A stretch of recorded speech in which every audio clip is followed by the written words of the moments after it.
When is a good time for a contractor to buy workers' compensation insurance? When you hire any employees at all. You have to have workers' compensation insurance by law when you hire any employee. Whether you pay them cash or you pay them on payroll, no matter what. You have to protect your employees when they go to work for you in case they get hurt. And that's what workers' compensation does. It protects the employee. The liability insurance protects the project, and the workers' comp protects the employees if they get hurt. Workers' compensation is expensive because the claims are so big.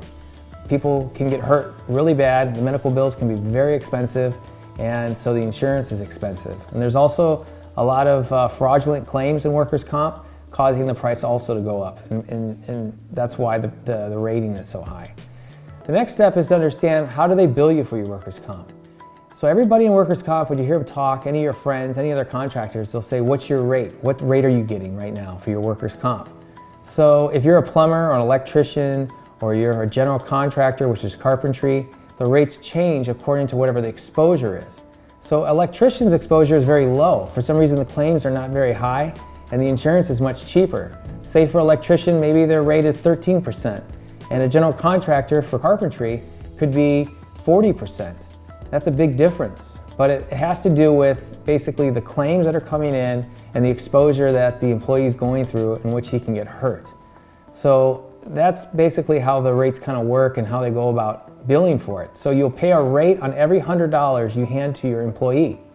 So if you hand your employee $100 in payroll, you'll pay whatever the rate is that they're telling you or they're quoting you. The broker is going to quote you. So if you have a 40% rate for guys that are making less than $30 an hour for carpentry, if you're a general contractor, say you hand him $100, you're going to pay $40 for workers' comp. It's really important that you work with a broker that really understands the rates that you're being charged for your workers' comp insurance. Because when you're bidding on your jobs, you want to or you must consider what your workers' comp is going to cost you when you're bidding the job, or you may be losing money on a project that you took because you didn't have the right rates to really configure what the bid should be. So it's really important when you're working on your workers' comp that you understand your rates and you understand how you're getting billed for it so you can quote your jobs and you have the budget to pay for your workers' comp insurance.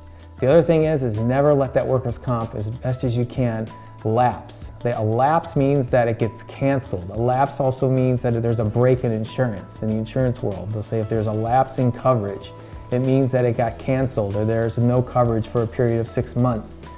In workers' comp, none of the companies want to take on a new contract or a new policy if there's a lapse in coverage.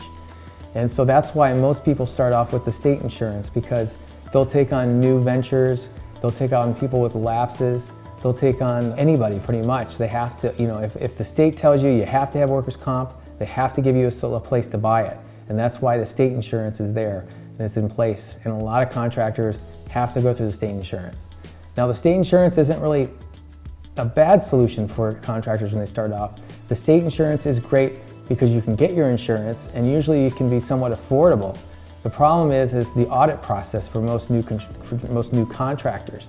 So you need to have your paperwork in order. You need to have your payroll and what you pay your guys ready to go when you go to your audit, because you need to prove that. You need to verify your payroll.